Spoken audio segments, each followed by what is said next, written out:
Get ready to grow your leadership to the next level with real leadership lessons, inspiring stories, and business insights from the world's best thought leaders. This is Leaders Live Podcast with your fearless host, Erica McKenzie. Hello, hello, hello, and welcome to another edition of the Leaders Live Podcast. Now, for this episode, we're going to be talking about something which is very, very interesting. And not only is it interesting, I'm going to say that it is something that is very dear to me because understanding people is one of the things that I've been studying for years. And also, as a Maxwell certified disc behavioral consultant, it is something that I practice every day.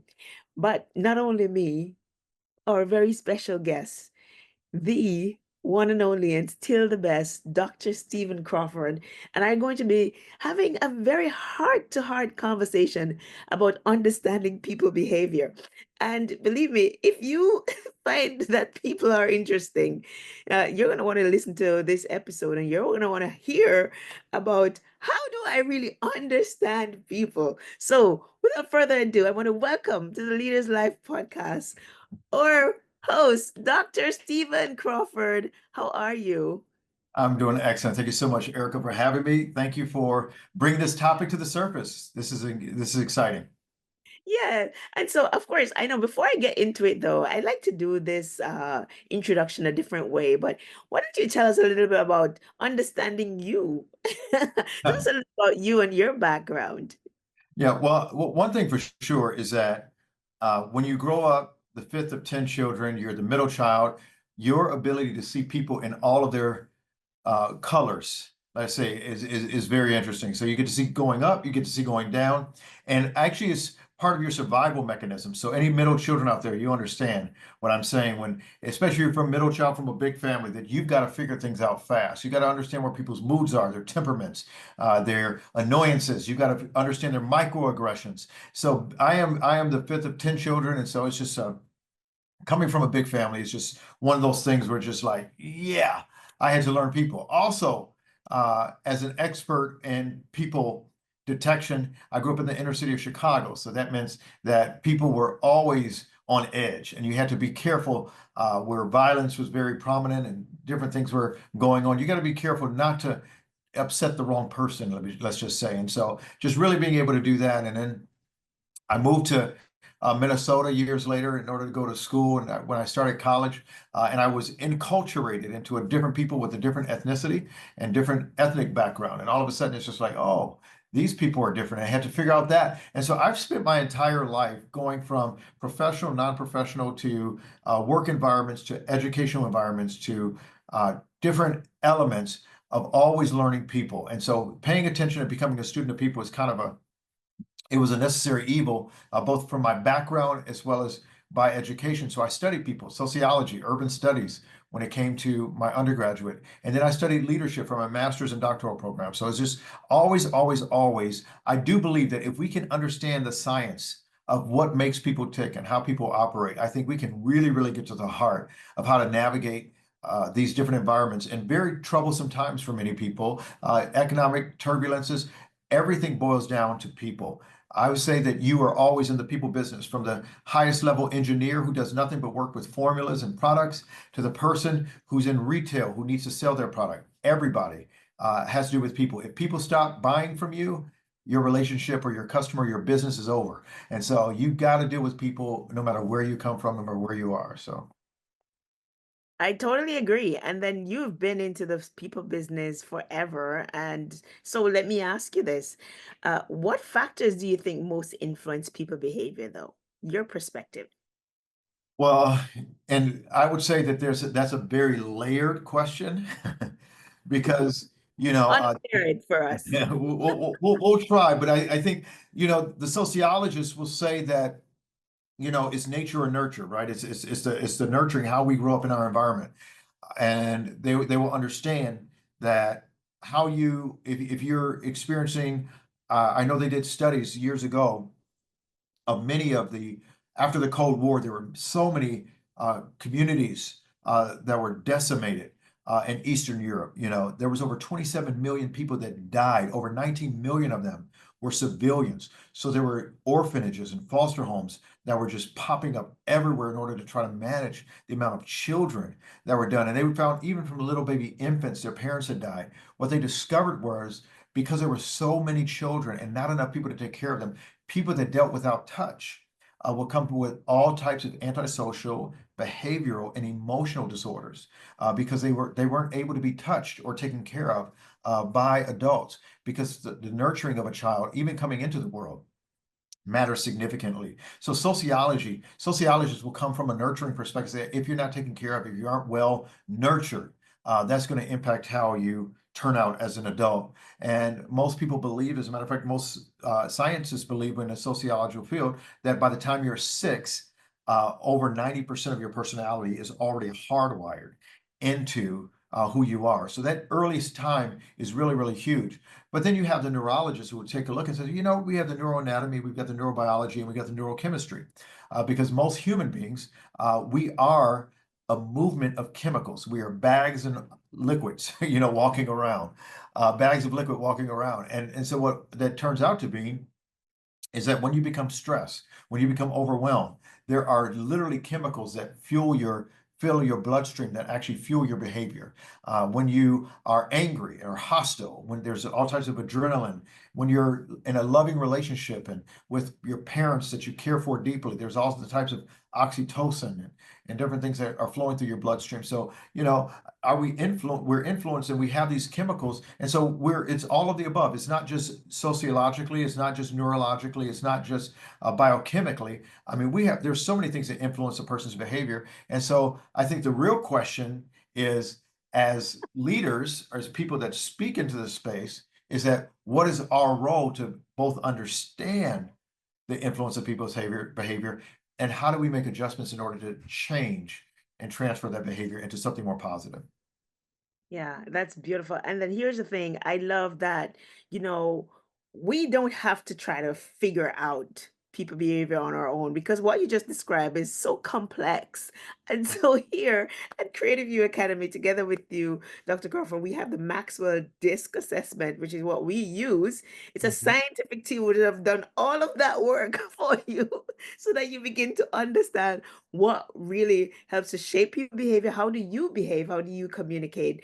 And also, how do you behave under pressure, which you just spoke to? And our Maxwell Disc Assessment actually helps you to do that. And so, if you need to get more information on how you communicate, how other people communicate, how do they behave, why do they behave the way they behave, of course, please contact us here at Creative You Academy, 876-550-1488. Doc, let's just jump right back into it. How do you think, though, cultural differences impact the way we understand behavior? Do you think culture has a lot to do with that? Go ahead and answer that one. Yeah, absolutely. I think when you really look and pay attention to how someone grows up. So if you grow up, let's say in the Eastern Hemisphere, right? So you have different aspects of uh, high power and low power distances. And so I would say, let me say this. Let me start by saying this. There's typically about 4 different ways that culture is interpreted. One lens is through the lens of power, right? So in the West, if you're part of the United States, you have kids that call their parents by their first name, right? They have a low power distance. Their understanding of power is not through high levels of respect and honor. But if you go to Eastern cultures, where in the Asian Pacific, you're talking about a very high power dissonance culture where they really have honor and respect for their elders. And so that you have how we interpret power, and actually every part from the far west to the far east and everything in between, there's different variations of what that looks like depending upon the culture that you're part of.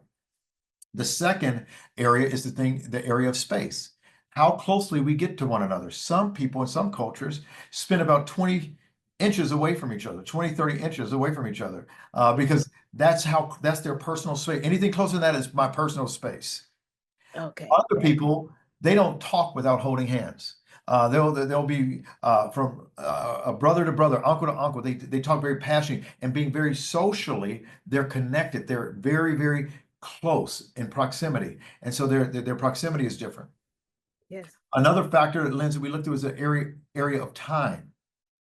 You know, if I tell you that I need you to meet me at noon, typically in the West, especially in the high cities like New York or Chicago, or very, very structured professional cities, if you show up at 12:05, you disrespected me.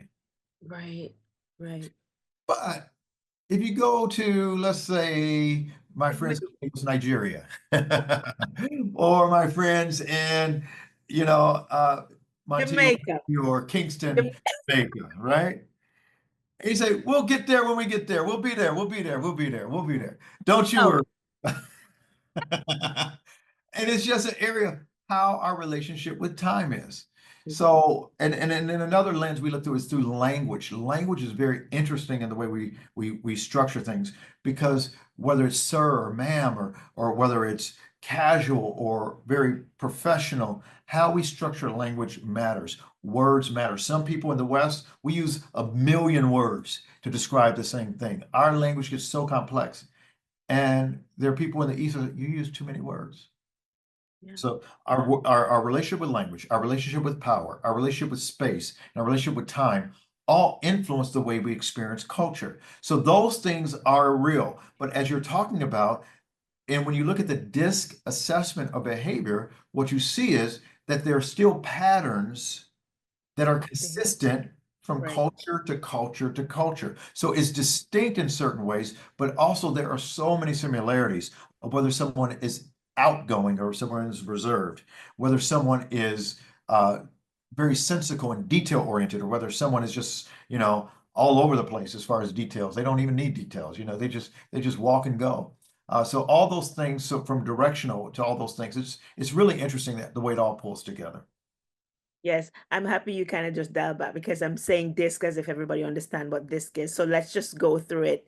The DISC, which is again the Maxwell Leadership Disc Assessment, is an assessment that we use here inside Creative View Academy to assess behaviors, and also we use that to ensure that we're putting the right butts in the right seats, and also to make sure that we're improving team performance. So, Doc, I know they hear from you all the time, but you also, we both together, we teach this course.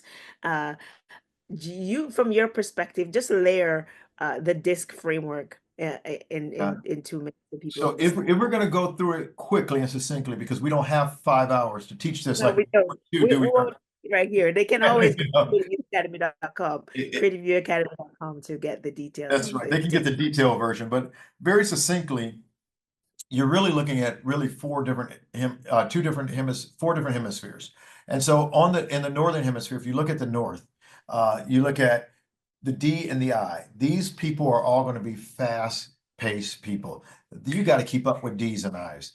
D and I are fast-paced people. They think fast, talk fast, and they move fast. And so you better not slow them down, because they are on a mission to go somewhere. Sometimes they're on a mission to go nowhere fast, but they're still on a mission.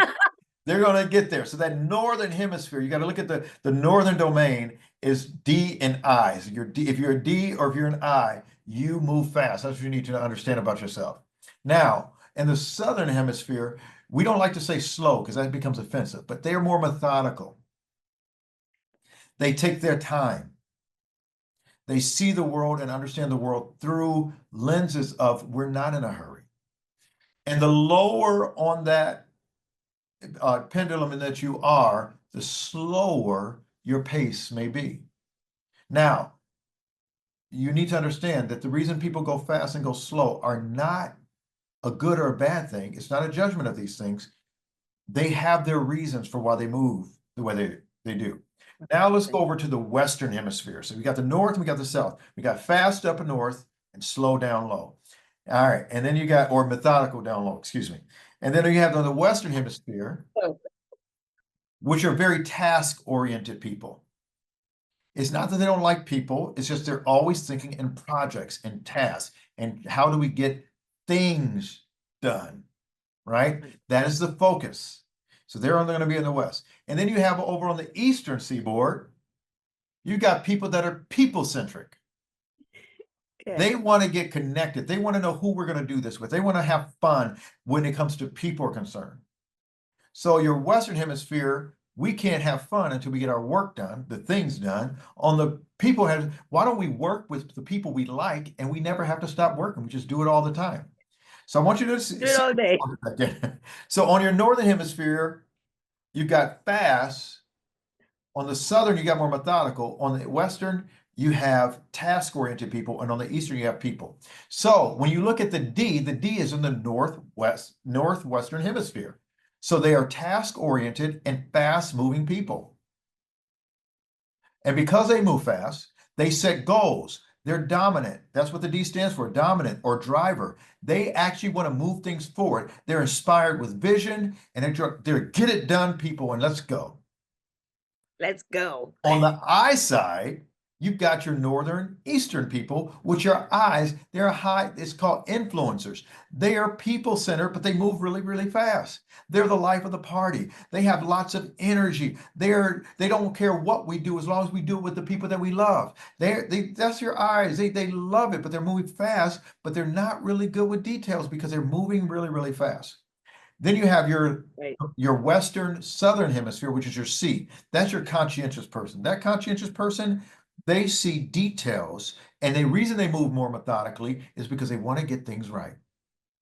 And 100%. so they're conscientious and they think very carefully and very specifically about it. You think of your accountants, your engineers, all very detailed, more methodical, but task-oriented. But then on the other side of the hemisphere, on your southeast side, you've got your steady, stable people, they're S's that love people, but they still want to be very careful.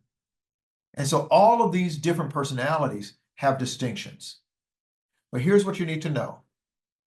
And your D, their goal is to win, baby. Win, baby, win. That's They it, wrote baby. they wrote the song, All I Do Is Win, Win, Win, no matter All I what. do. That's your D. And sometimes they will step over people to get there, you know? So the good thing about a D is they'll be clear on vision, they'll know where they're going, and they'll start moving. This challenging thing is they'll sometimes step on people's toes, and their greatest fear is that someone's going to be disloyal or try to take advantage of them. Yeah, 100%. And so then the I, that person, they're going to be very connecting. They're going to be your salesperson. They're going to connect with people. They're the life of the party. They pull people in. They get connected. They party. They give people. They make everything a game. Everything fun. They compete against each other. They compete against themselves. They don't care as long as we're having fun. But the challenge with the I is that they'll be rejected. They don't want to be rejected by people. The S, they move steady, stable, slow. They move small groups. They're people oriented, but they don't have a lot of people. They like 2 or 3 friends No, and two. go Yeah, deep with those 2 or 3 friends. 100%. But their greatest fear is that you'll change things up. They don't want to change. They want to keep things the same because I learned it this way and I want to keep it that way. And then the Yeah, C, that's the accountant, the engineer. They take things slow. They're very detail oriented, task oriented, and they want to get things right. yeah, 100%. One No wants to win. mistakes. The D wants to win, the I wants to have fun, the S wants to keep things moving, and the C wants to get things right. So that's kind of your 4 quadrants, and all of us have all 4 of them in us.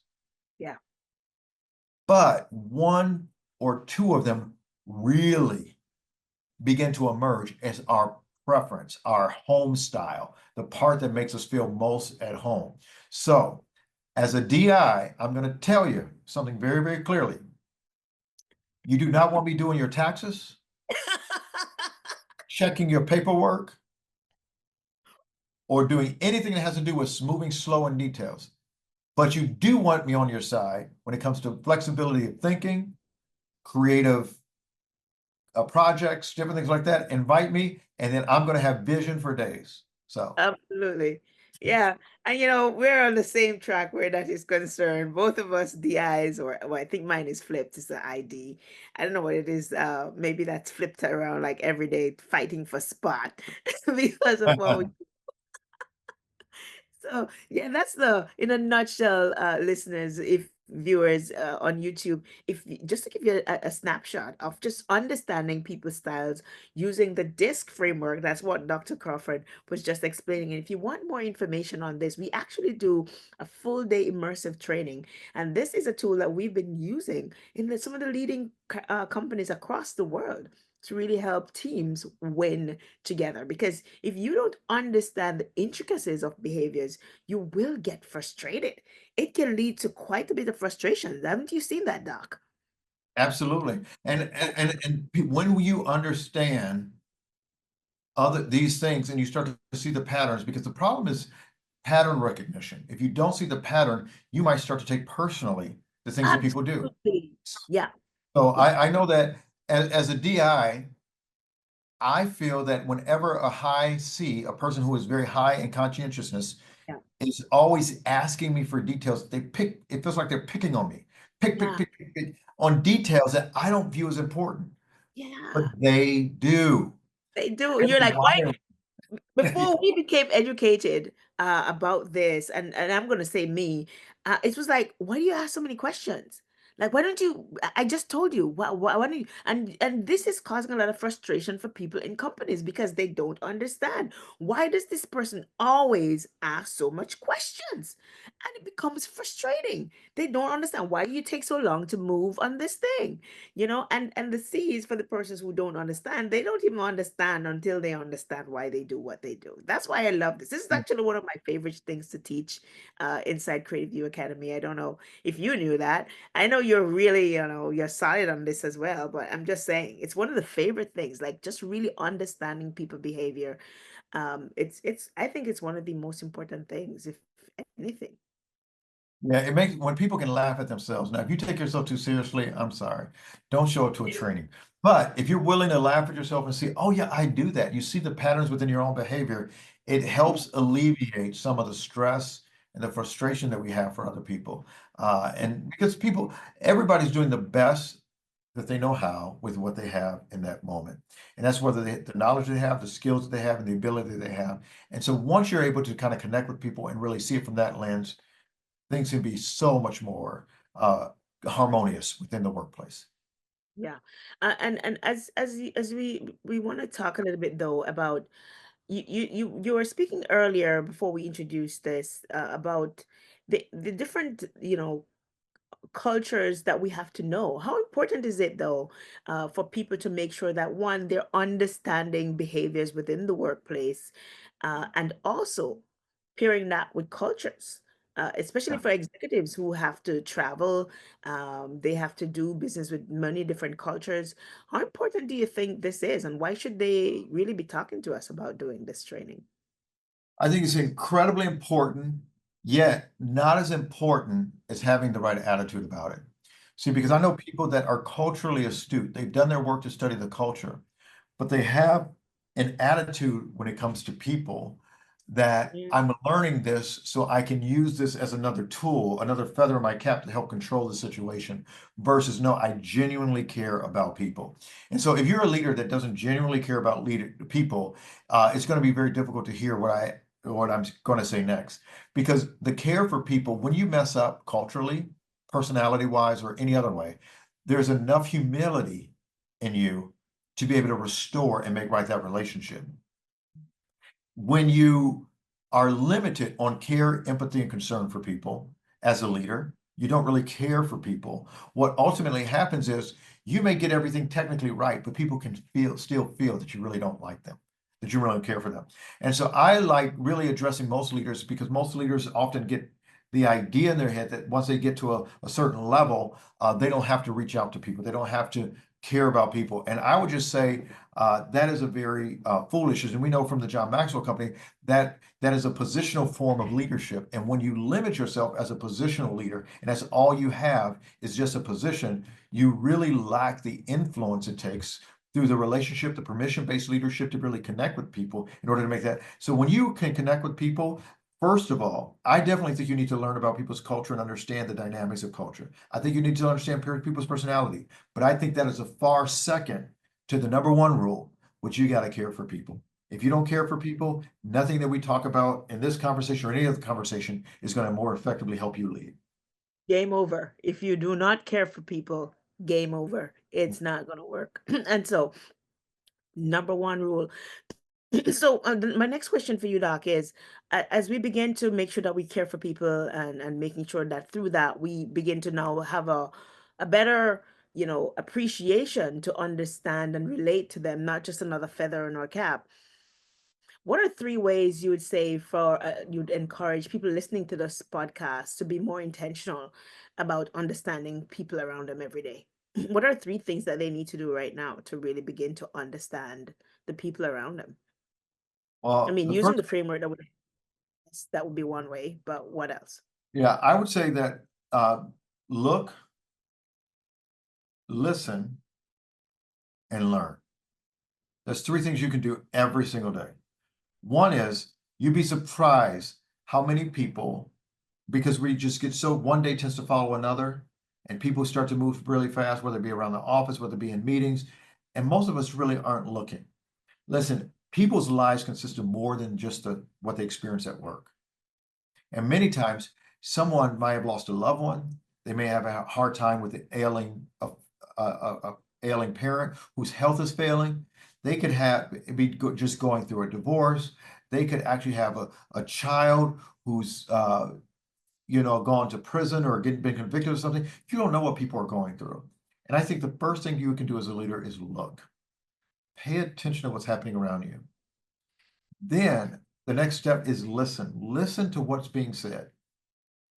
So many times people want to talk just to hear themselves talk. And when they're talking to people, they're waiting for them to get done so they can finish their sentence or they can say the next thing. Very few people, the art of leadership is really empowered by a leader who learns how to listen. If you can listen and hear things, it's so powerful what other things might emerge. And the third thing is to learn. Learn as much as you can about what's going on before you speak. The weight of a leader's words are incredibly heavy. I'm going to say Mm, that again. The weight of a leader's words are incredibly heavy, which means when you speak, many times people won't share their opinions to contradict you or to say anything that goes against you because of the heaviness or the weight of your words. Yet, when you listen and learn from people before you speak, you may hear ideas that wouldn't have emerged had you been the first one to go first. That's why leaders should speak last. I love the activity that one leader said, a consultant could encourage one leader to do, which is he gave him 5 coins and he could only make 5 statements during the entire meeting. And so every time he made a statement, he had to move a coin from one pocket into the other. And when he's out of coins, he's out of words. mm. This forced this leader to really sit Wow. down and listen to his team and learn from them so that great ideas could emerge, because that's what empowers people. Oh, wow. This is so powerful. I love that. And oh my gosh, can I say it? I love to watch you teach. Guys, if you've never seen him, you gotta make sure, hop on over to creativeacademy.com and make sure that you check out the next course, which Dr. Stephen will be teaching. And you're doing quite a bit over there in terms of speaking, the leadership, the disc. It's so much. And I'm so happy to be doing this journey with you. And Doc, I just want you to talk a little bit though about uh or emotional intelligence, because when people speak words, you said the words of a leader is very heavy. I love that you said that. Um Talk to me about the emotional aspect of this though. When we begin to have the wrong words coming out, it leave our mouths, and we can't take that back. What happens next? How do we manage the words that leave our lips so that Yeah. we're not damaging relationships? Yeah, very few people actually think of the impact of their words because here's the thing, and I'm just going to keep it real. Yeah. You woke up with you go to bed with you're there are, when your breath doesn't smell too good. You're there when you got sweat all over your face from working out in the gym.